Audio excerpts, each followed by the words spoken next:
the airport. I'm going to Nepal. Anyway, I was on time and somehow I'm running late to the flight now. I had a lot of fear going into this trip. I mean, I was trekking to Everest Basecamp. The idea was crazy to many, and even to me, considering the most I'd hiked was where I live in LA for a few hours.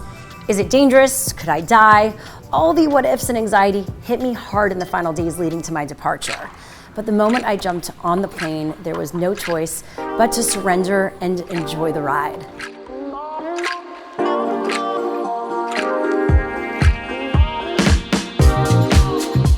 Tamil is one of the more tourist areas in Kathmandu, filled with markets with all the types of knickknacks you could imagine, from art to jewelry and more.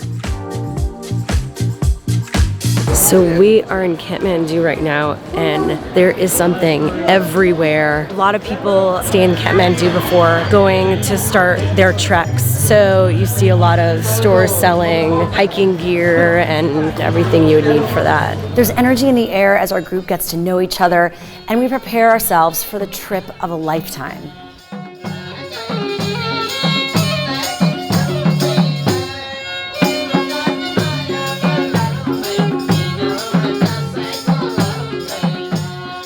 So we're back at the hotel after a great night and dinner. We now have to take the stuff that we brought in our bigger suitcase and basically stuff it into another bag that the Sherpas are going to be carrying. The reason why I'm laughing is because this bag is for 2 people. I need to put my stuff in here with someone else's stuff. So basically my stuff could only fit to here. So we've still got some work to do tonight.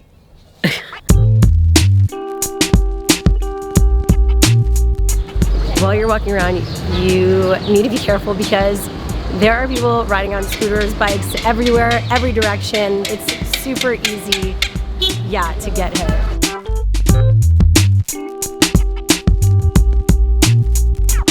All right, we are at the Monkey Temple. So there are 365 steps here. We're gonna be one for every day of the year, and so we're going to go up all 365 stairs. They're said to be the stairs of illumination. And where are the monkeys? Everywhere, around every corner. Okay. They're said to be holy monkeys that have grown out of the lice of a bodhisattva, which is an enlightened person.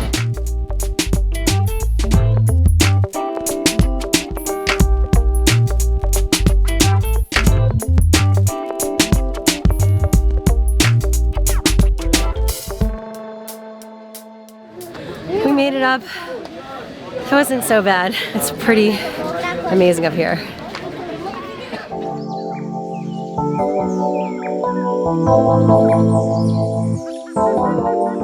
So the 5 Buddhas are protecting the way to enlightenment, to nirvana, and they represent the 5 elements. And you can see that there's 13 rings going all the way up to nirvana at the top, and there's a symbolization of the lotus flower at the top, which means purity. So once you've reached nirvana through wisdom and compassion, then there's a pure state of being. Prayer wheels line the giant stupa. Visitors walk clockwise, turning each wheel with their hand. According to Buddhist tradition, spinning the wheels has the same effect as reciting each prayer aloud. He's eating something. Oh my God, he's giving you some eyes.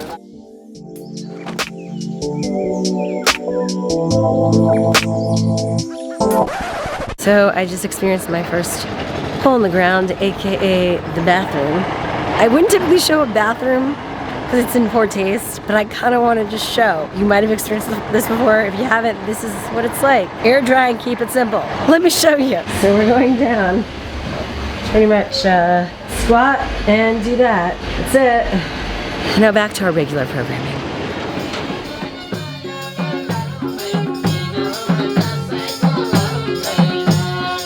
We are leaving Kathmandu right now, going to Mukha. So that we can take the smallest plane that many of us have ever been on to Lukla.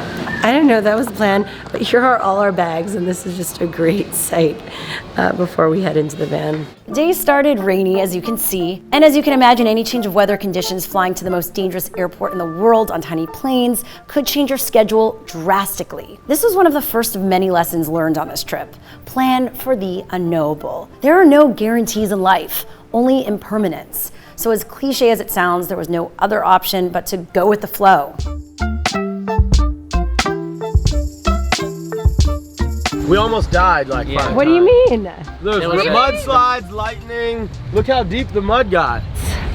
Oh my God, that's all the dirt? Holy crap.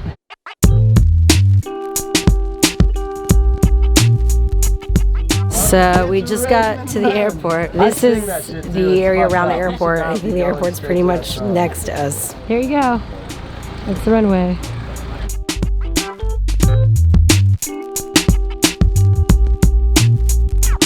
We arrived in Lukla and we're starting our first trek. Go Everest!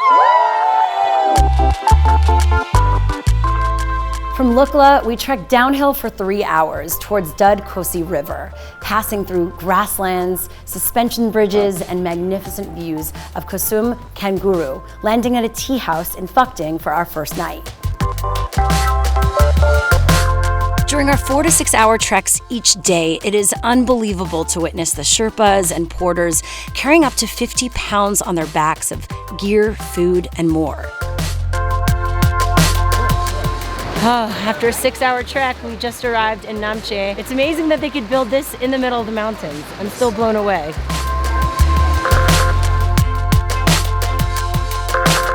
We're gonna be going on a little day hike to acclimate to the altitude. We're starting to get higher, and here's the view. It is a beautiful hot day. It's important to take little breaks as you walk, or else you'll definitely beat yourself up. So just It goes from freezing cold one day to sweating the next, and we're all just confused. Like, this is just like a jacket, a hat, another jacket, another gloves, and then now it's 70 degrees out. But then there's snow. It's teaching us definitely some patience with our minds and our bodies.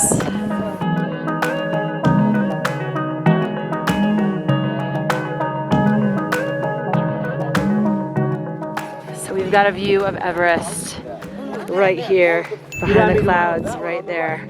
We stop at the Everest View Hotel before lunch, which has some of the most breathtaking panoramic views of Everest and other peaks. We are in a town where tenzing-hillary, who was the first person to trek Everest, donated all the money from his foundation to this village to basically build their homes. What else? He built a school here. Museum, Bridge. health center. Okay. It's about 1,000 years old valley, Yeah. and we have oldest monastery right there, and we can see something what actually this village represent, you know. I could go for a walk with you. Does it feel good, Tenzing? Yeah.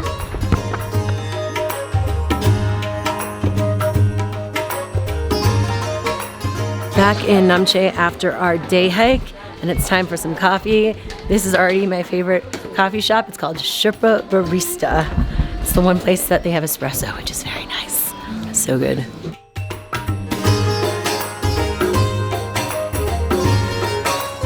It's day 6 of our trip, and it's a day of silence as we move through the forest to reach Tengboche. As we move higher in altitude, it's starting to get colder. This is crazy. We are literally in the middle of the mountains. We were in the middle of the mountains before, but now we're even more in the mountains. Like, now it's starting to get cold. It's snowing. There is a snow-capped mountain right in front of us.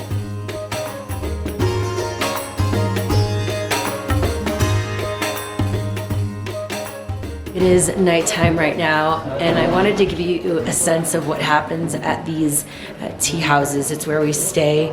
It's like a hotel. Kind of feels like a bit of a hostel. There's always a restaurant where everyone kind of gathers and orders their food, and there isn't really heating, so that becomes the one place where there is heating and everyone just hangs out basically. And by the way, everything costs money here. Obviously the bottled water, obviously the food, but also any hot water, even if you want to fill your own bottle with it. Charging costs money, internet costs money. The further you get up, the further you get into basically no man's land. So this is everyone charging up. That's rupees, so that's basically like $3. After morning meditation and yoga at Tengboche Monastery, we descend from Tengboche, passing through the forest, Imja River, and the village of Pengboche for lunch. Just to give you a sense of things, this is our view at every stop.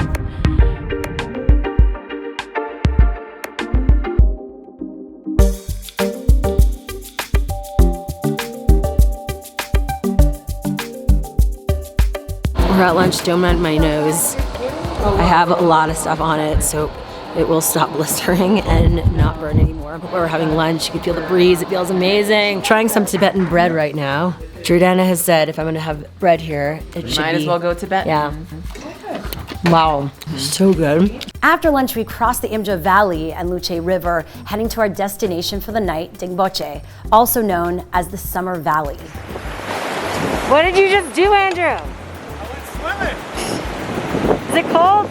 Not at all. It's like 80 degrees. Yeah. Of course it's cool. It was fun to watch.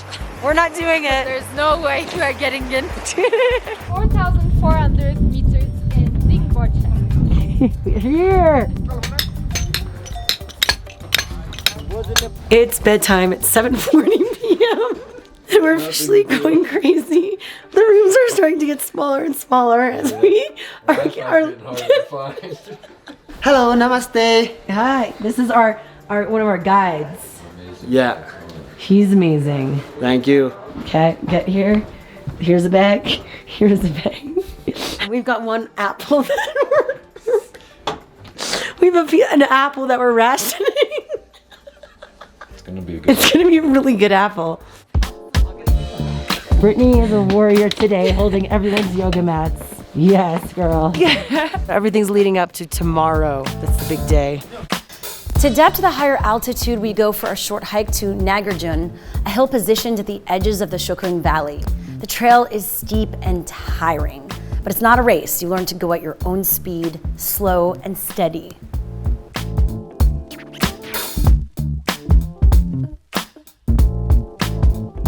So we've reached the Everest Memorial. This is a place to honor all those who have passed while they have been trekking to Everest or while summiting Everest, from locals, Sherpas, foreigners, mountaineers. And this is a place where we pay our respects.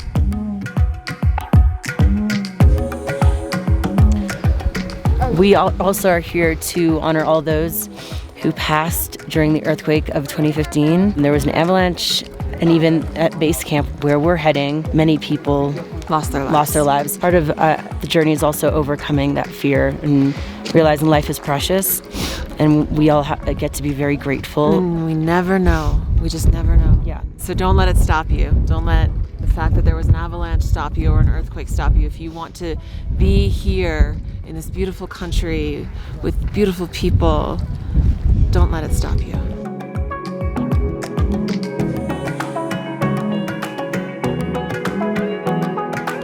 So, you know, they say mind over matter. This is definitely that.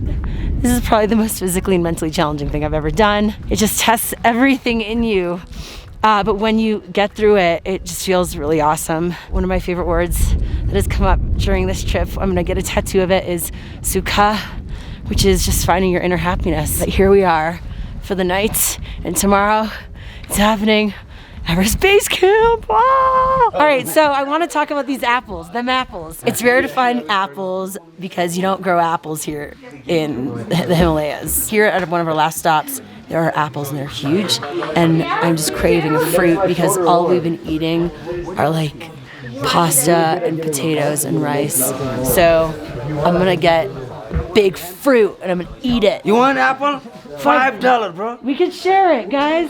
Let's all chip in for an apple. Let's all chip in for one apple. It probably took someone how many days to bring this apple here? So let's meditate on that. 6 days. That's crazy.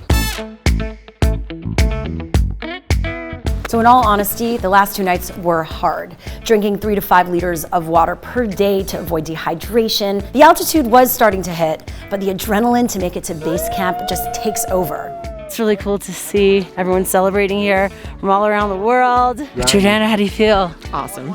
We did it. Yeah, I feel great. I'm stoked. You have too much And I'm very lucky that I do not feel any altitude right Yes, super grateful. Mwah, to the universe. The feeling of getting to base camp after a 10-day trek is beyond words. It's surreal and crazy to know you can only get here by foot or helicopter. It felt like I'd just gone on the ultimate hero's journey. Just remember, you don't need to trek Everest or get to base camp to feel the way we feel, right? Every day you can find ways to feel awesome, to push yourself, push the limits of your life, and live a life without regrets. But it's cool to come to base camp. It is cool to come to base camp. Seriously, you should try it. So it's the day after hitting Everest Basecamp, and we are helicoptering out to Lukla, lower in altitude, thank God, because I've been getting headaches. My face is like all swollen. I feel like I accomplished a lot. I'm ready to go back down, and this is the most baller way to do it.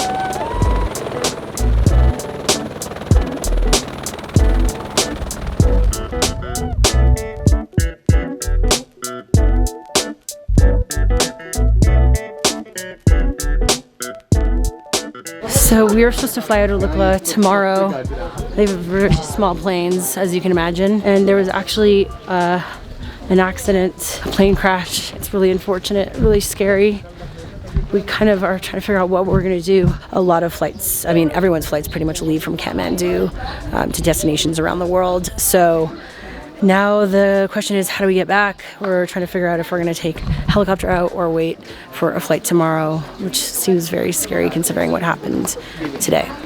What's going on? So we just got told that we can get helicopters out. It is a bit more money, but then I know I'll be in Kathmandu. Sorry, I'm just literally shoveling this food down my throat. So this is it? You're shoveling your food down and you're going now? Heading to Kathmandu. Right.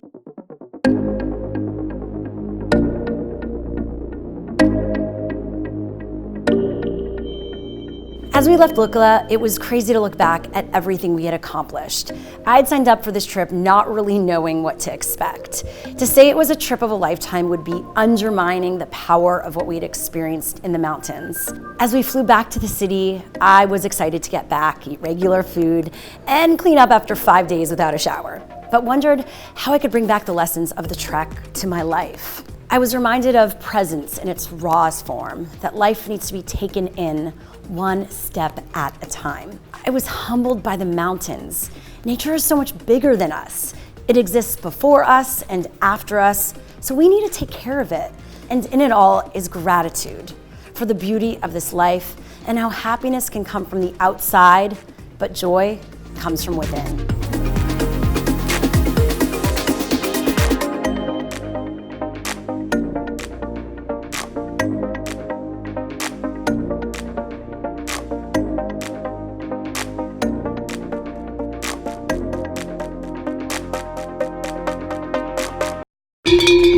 Whoa, that's really close to me.